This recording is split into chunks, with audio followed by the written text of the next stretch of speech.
Bien sûr, de crypto, les infos crypto pour ceux qui n'ont pas le temps, c'est au tour du petit prince des cryptos de pumper les gars, le petit Ethereum qui reprend de la force face à Bitcoin.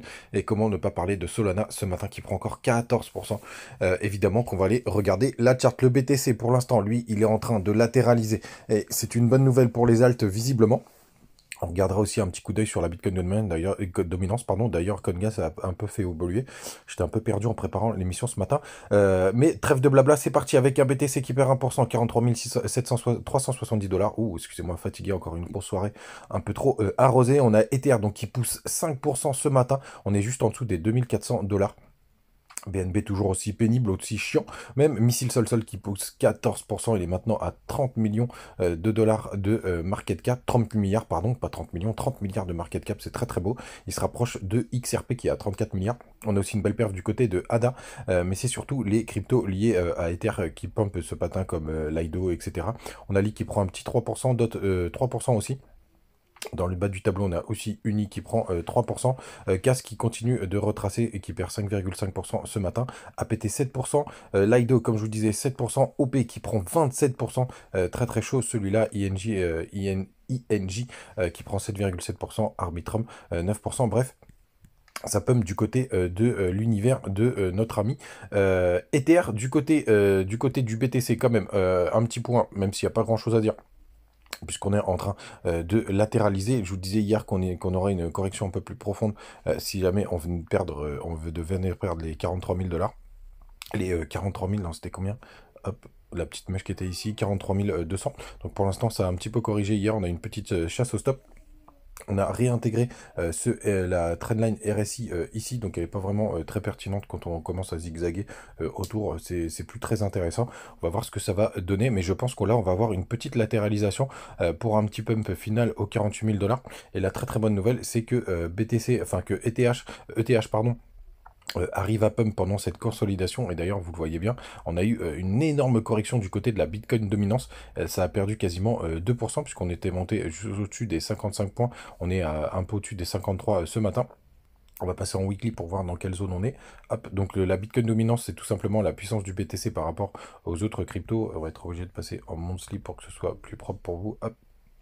Ouais, on s'est vraiment fait fortement rejeter par toute cette zone hein, qui a été pas mal travaillée par le passé. Mais on est un peu au milieu de nulle part. On va voir si ça va être la zone de rejet. Regardez, d'ailleurs, c'est très intéressant en monthly. On est en train de récupérer la zone de clôture. Donc il faudra qu'on voit à la fin de l'année et ce sera le moment où on se souhaitera la bonne année. Du côté donc de été, non, je vais regarder CoinGlass. Donc ils ont un peu changé leur présentation.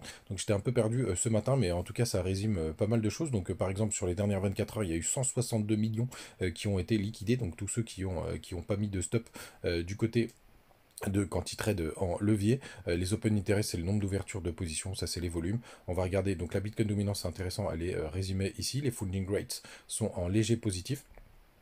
On a aussi le long short ratio, on va les regarder en direct, donc attention, attendez, je vous le mettrai sur l'autre. Le long short ratio, on le voit juste après. Et vous avez le Crypto Fear and Greed qui est à 72, donc qui est toujours dans la joie, pas l'euphorie, mais pas l'extrême euphorie, mais dans la joie, on va appeler ça la joie, à 72. Et ah tiens, c'est très intéressant, on a maintenant le graphe du dollar, j'avais pas fait gaffe, il est à 103 points, donc c'est vraiment très intéressant tout ce qu'on a ici. On va s'arrêter là parce que sinon on pourrait passer la journée, mais tout est bien résumé. On a un gros pic de liquidité qui est au-dessus des 44 500 dollars, c'est normal, c'est au-dessus du dernier point haut. D'ailleurs, si on regarde bien, les gens ont mis leur stop plutôt au-dessus de cette structure en disant que ça pourrait s'inverser. Les liquidations, alors les liquidations, bon, faudra que je regarde les gars, désolé parce que là pour le coup, ah non, elle est là, liquidation map, désolé, hein, j'étais un peu perdu ce matin, et donc on a des gros pics vers les 42 800, ça vaut, à mon avis, avec ce pic là, ça vaudrait le coup d'aller le chercher, celui-là il est plutôt 49 000, 42 900, ça vaudrait le coup de liquider un petit peu, de faire un peu de ménage. Le long short ration, attention. On est retourné à la parité, on a même on a toujours un peu plus de short, mais attention les gars, parce que ça commence à se rééquilibrer, donc on pourrait avoir tout simplement une belle, enfin non là pour le coup ça va stagner. Je pense que ça va stagner, on va voir du côté d'Ether, ouais ça short un peu plus, donc il y a un peu plus de jus pour aller à la hausse, et on a même sur CoinGlass, c'est vraiment pratique. On a même les graphiques, donc on va regarder Missile Sol qui surperforme. On va passer je pense qu'on va essayer de passer en weekly. Vous voyez, alors, notre ami Missile Sol Sol, il va arriver dans une zone dure quand il sera, pour moi, la target principale, ça va être, hop, on va regarder, voilà, par contre ça bouge dans tous les sens, c'est pas terrible leur truc. La target principale pour moi, elle est juste en dessous, là, vers les, ça doit être à peu près vers les 85, parce que c'est une zone qui a été largement travaillée par le passé. On voit quand même qu'il y a un gros engagement hein, du côté des achats, mais ça commence à se calmer. Mais c'est vrai que c'est une très très belle performance et c'est Bonk d'ailleurs qui explose complètement. Je ne sais pas si on va voir le graphe de Bonk ici. C'est pas sûr, hein, parce que... où est-ce que c'est le bon celui-là 1000 bon, ouais, si ça doit être ça. Qui a complètement explosé, hein, c'est assez impressionnant ce qu'il fait. Il nous faut encore sur une semaine 42%. Alors attendez, non, c'est sur la journée qui explose complètement. Est-ce que c'est le moment de rentrer là? Non, bah, pas du tout les gars, surtout pas. Mais c'est un memcom qui est basé sur la blockchain Sol, faites vraiment attention pour le coup, on rentre pas sur des bougies comme ça pour le coup, et on a des fundings qui sont d'ailleurs, j'avais pas vu, donc ça on a des fundings qui sont négatifs, donc ça peut continuer de pousser, hein, si vous êtes à bord comme moi, ça c'est vraiment une bonne nouvelle quand on a des fundings comme ça, puisqu'il y a pas mal de gens qui essayent de shorter la poussée de Bonk, donc ils pourraient continuer de pumper, vous voyez on est à 0,40. J'espère que les gens vont encore continuer de shorter pour qu'on soit peinard. Pardon, j'ai toujours pas parlé d'ETH. Donc ETH qui a fait un joli rebond. Regardez, on était sur une zone importante puisque en fait, les 0,50, c'est une grosse zone, un psychologique et deux parce que ça a été une zone qui a été travaillée par le passé. On aurait pu avoir une chasse au stop parce que THBTC, vous pouvez aussi le faire en levier. Alors c'est un peu plus complexe, je vous invite pas, franchement faites pas ça, c'est un peu coquin de faire ça, mais surtout on n'a toujours pas breaké proprement la trendline, on a même réintégré, et on a du coup Ether qui est beaucoup plus en forme, qui fait un joli rebond. Vous voyez cette mèche, ça c'est très intéressant parce qu'on voit que ça a été complètement racheté. J'aimerais bien qu'on repasse de l'autre côté de la trendline, même si elle a plus, si elle a un peu ni queue ni tête, parce que ici on a réintégré directement, là on l'a travaillé pas mal. Elle est plus très très propre, mais ce serait bien qu'on arrive à faire enfin un joli W ici. Vous voyez ici on l'a tenté, ça a été soldé par un échec, mais moi quand je vois cette mèche ici, je trouve ça plutôt pas mal, parce qu'on voit que ça a été vraiment complètement racheté, ça veut dire qu'il y a quand même pas mal de gens qui ont transféré leurs Ethers, leur BTC pardon, contre de l'Ether. D'ailleurs c'est quand même, même si ça peut corriger encore, ça quand même, ça semblerait être un bon moment.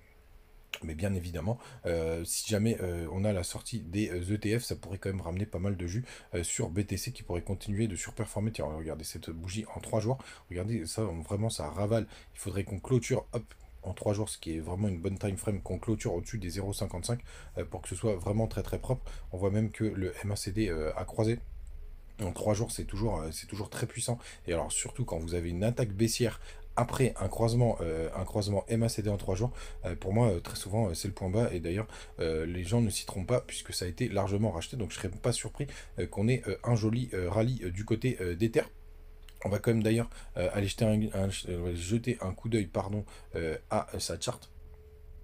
Tout simplement parce que là on voit en 3 jours ça pump pas mal, mais bon ça suit le BTC mais en beaucoup moins fort. On va voir ce que ça va donner. Est-ce qu'on a une grosse zone dure sur Ether? Ah oui, regardez-moi comme c'est très très beau en Monthly. Ce magnifique W. La grosse zone de travail pour moi, elle se situe, bon, on n'en est plus très loin, elle se situe plutôt aux alentours des 2800 points.